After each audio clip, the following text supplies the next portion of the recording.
ak senevision.com, la crédibilité notre credo. senevision.com wóor la ñuy tëggoo. senevision.com kumpa tàggoo nag yéen. kii nag di leen wéy di ñaan ngeen di abonné ci suñu site bi di senevision.com te bu leen fàttee di bës cloche bi mooy tax mu leen di man di signaler bépp vidéo boo xam ne dugal nañ ko ci site bi. ok kon fi ñuy jeexalee rek su fekkente ne mën nga ci àddu moom it ba tey ci actualité la muy mbirum Diary Sow su fekkee am nga ci yaa may piégé de am nga yow da ngay laaj mbottu geenam nag xam nga wolof bu ne yaa ngi laaj mbottu geenam mbott bi muy judd dafa amoon geen waaye ba muy tàqale ko geenam mbott mënu ko fàttale ko ndax booba mu ngi ci ndox booba doxagul ci suuf noonu la demee léegi xam nga affaire Diary wax dëgg fa yàlla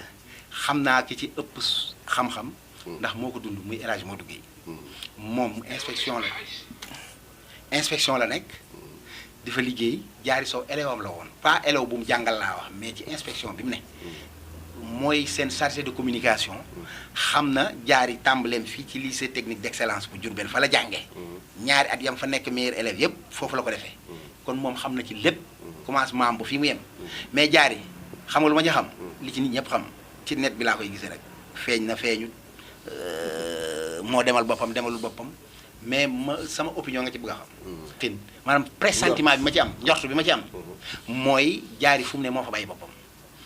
maanaam crime nu mu tuddati sa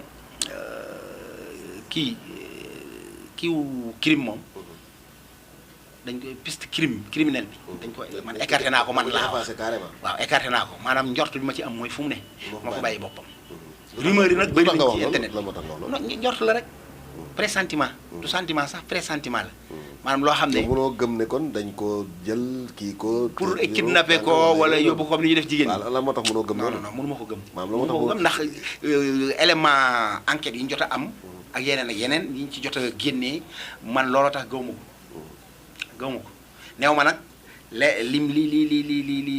am ëllëg yàllaa ko xam fa Diary ne yéene bu ma ci am la yàlla bu ko dara dal mais man sentiment bi ma ci am ak njort bi ma ci am tiituma ci daal maanaam aw ma tiitaange intérieur boo xam ne dama naan Diary da boo demee rey nañ aw ma ko ci ba ma déggee ne dem na rek dee bi ma ci yàlla dee man parce que pressentiment mooy dee bu la yàlla di dee mooy première impression bi ngay am ci mbir bu amee la ma ci am man mooy Diary kenn fëkku ko kenn këfu ko kenn yóbbuwu ko kenn kidnappé wu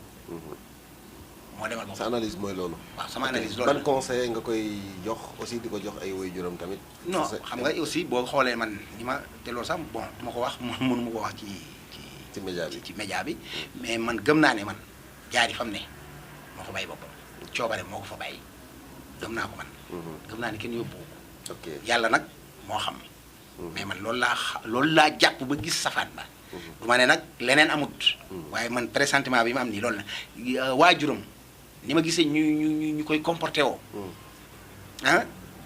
soit ñu gëm yàlla lool wala ñu xam ci li Diary ne ndax gisuma ci ku jaaxle. ah bon yaa am da nga man de yaa am ñoom génn nañ ba di ko wàcceel kaamil tantaam la ak lanam la ñu wax ab nijaayam mais yaayam bi ko jur ci biiram man gisaguma ko jaaxle bu feeñ ci kanamam réeróo la Diary ah bon ci njortu laa ci am njortu la ci ay seetlu yu may am li tubaab di woowee logique lu yenu maanaa waaw man ci loolu rek laa ko teg c'est bon